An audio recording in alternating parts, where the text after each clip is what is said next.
What was there before the Big Bang? Well, you see, there was no before because before the Big Bang, time did not exist. Time is a result of the expansion of the universe itself. But what'll happen when the universe has finished expanding and the movement is reversed? What'll be the nature of time? If string theory is correct, the universe possesses 9 spatial dimensions and 1 temporal dimension. Now, we can imagine that in the beginning, all the dimensions were twisted together.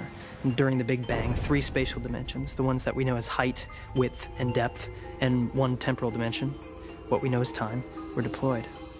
The other 6 remained minuscule, wound up together. Now, if we live in a universe of wound dimensions, how do we distinguish between illusion and reality? Time, as we know it, is a dimension we experience only in one direction. But what if one of the additional dimensions wasn't spatial, but temporal?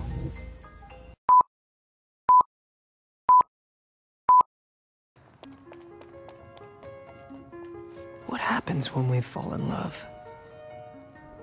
As a result of certain stimuli, the hypothalamus releases a powerful discharge of endorphins. But why exactly that woman or that man? Is there a release of odorless pheromones that correspond to a complementary genetic signal? Or is it physical features that we recognize? A mother's eyes? A smell that stimulates a happy memory? Is love part of a plan? A vast war plan between 2 modes of reproduction? Bacteria and viruses are asexual organisms. With each cell division, each multiplication, they mutate and perfect themselves much more quickly than we do. Against this, we respond with the most fearsome weapon: sex. 2 individuals, by mixing their genes, shuffle the cards and create an individual who resists viruses better the more dissimilar he or she is.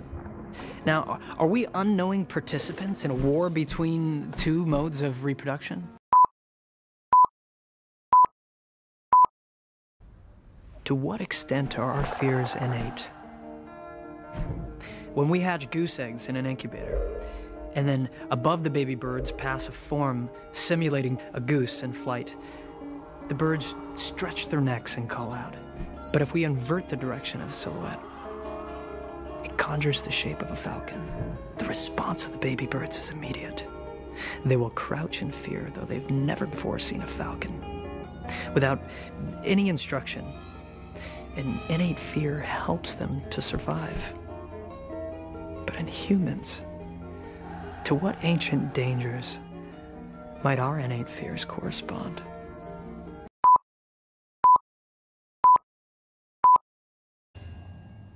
Why does cigarette smoke never go back into the cigarette?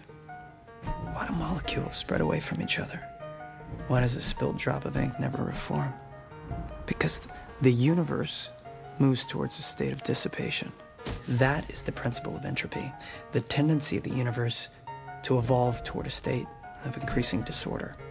The principle of entropy is related to the arrow of time, a result of the expansion of the universe. But what will happen when gravitational forces counterbalance the forces of expansion? Or if the energy of the quantum void proves too weak? At that moment, the universe might enter its phase of contraction, the big crunch. So what'll become of time? Will it reverse?